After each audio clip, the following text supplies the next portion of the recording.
चलिए आगे बढ़ते। तेजस्वी यादव को चुनाव आयोग ने नोटिस भेजा है। चुनाव आयोग ने तेजस्वी यादव से तय समय पर इसका जवाब भी मांगा है।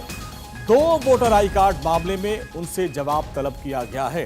तेजस्वी यादव ने प्रेस कॉन्फ्रेंस करके आरोप लगाए थे, कई गंभीर आरोप लगाए थे। उनका नाम नहीं, वो चुनाव कैसे लड़ेंगे। इसके बाद चुनाव आयोग ने कहा कि 2 वोटर आई कार्ड उनके हैं और इस पूरे मामले में तेजस्वी यादव से कहा गया कि आप दोनों वोटर आई कार्ड की प्रतिलिपि लेके आएंगे और इस पूरे मामले में जवाब तेजस्वी यादव को देना पड़ेगा। तेजस्वी यादव ने चुनाव आयोग पर सवाल खड़े किए थे। अब इस पूरे मामले में तेजस्वी यादव ने उनको नोटिस भेजा, जवाब मांगा है, क्योंकि 2 वोटर आईडी कार्ड रखना अपने आप में नियमों के विरुद्ध है। और इसको लेकर तेजस्वी यादव का क्या जवाब होगा, ये देखना दिलचस्प होगा, क्योंकि तेजस्वी यादव ने इसके पहले चुनाव आयोग के ऊपर सवाल उठा दिया था कि मेरा नाम जब नहीं है तो आगे आम लोगों को क्या होगा। हमारे वरिष्ठ सहयोगी सर्वेश कुमार सिंह हमारे साथ। सर्वेश, चुनाव आयोग पर हमला करने वाले थे लेकिन फंस गए तेजस्वी यादव नोटिस में। अब उनको कब तक का समय मिला जवाब देने के लिए? देखिए, उनको कहा गया है कि जल्द से जल्द वो अपना जवाब पेश करें। जो एपिक नंबर वो मीडिया को दिखा रहे थे और जिसके जरिए उन्होंने कल अपना नाम खोजने की कोशिश की और जिसमें कि ये जानकारी मिली कि डेटा नॉट फाउंड का जो रिपोर्ट सामने आया, उसके बाद तेजस्वी यादव ने सीधे तौर पर आरोप लगाया कि अब मैं चुनाव कैसे लड़ूंगा।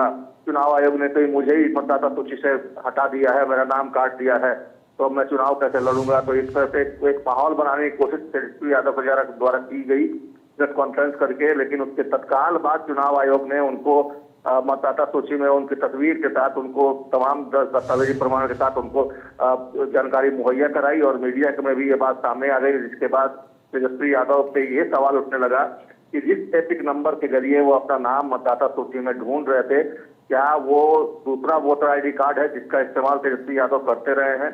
अगर ऐसा है तो ये आपराधिक मामला बनता है और इस मामले में उनके खिलाफ कार्रवाई होगी।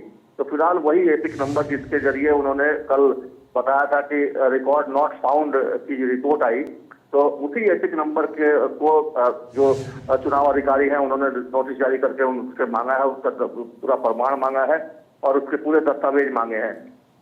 अब सर्वेश, जिस चीज को लेकर वो खुद चुनाव आयोग पे सवाल उठा रहे थे, अब उसमें वो खुद फंस गए। 2 इनके पास एपिक नंबर है। ऐसे में चुनाव आयोग भी कह सकता है कि जो आप आरोप लगा रहे हैं बेबुनियाद लगा रहे हैं। अब ऐसे में विपक्ष का जो एजेंडा था वो कहीं न कहीं धरा रह गया। बिल्कुल, देखिए, विपक्ष का एजेंडा धरा रह गया और जिस तरीके से चुनाव आयोग ने इस चीज को संज्ञान में लिया है और तमाम जो राजनीतिक दल हैं उन्होंने इस बात को लेकर तेजस्वी यादव पे हमला बोलना शुरू किया है कि 2 वोटर आईडी कार्ड लेकर ये फर्जी मतदाता बने हुए थे और ये फर्जी मतदाता अगर हैं तो इनके ऊपर कार्रवाई होनी चाहिए। अभी तक जितनी बार इन्होंने वोट कास्ट किया उसकी भी जांच होनी चाहिए। तो तमाम चीजें कहीं ना कहीं तेजस्वी यादव फंस गए। विपक्ष के पास से जो SIR को लेकर एक विपक्ष मुद्दा बना रहा था, वो मुद्दा भी कहीं ना कहीं गौण होता नजर आ रहा है। और ऐसी परिस्थिति में अब तेजस्वी यादव की मुश्किलें बढ़ सकती हैं, क्योंकि जब अब उनको जवाब देना होगा, जवाब अगर मुकम्मल नहीं मिलता है तो उनके खिलाफ कार्रवाई भी हो सकती है। अगर 2 वोटर आईडी कार्ड उनके पास पाए जाते हैं तो उस परिस्थिति में भी FIR हो सकता है। समझे नहीं?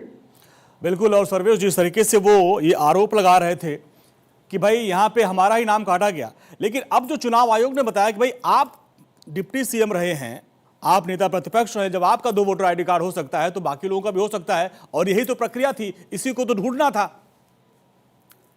जी बिल्कुल, देखिए, निश्चित तौर पे चुनाव आयोग इसी प्रक्रिया के तहत जो है वो तमाम वैसे लोगों की शिनाख्त करना चाहता था जो फर्जी वोटर के तौर पर बिहार में मतदान करते रहे हैं।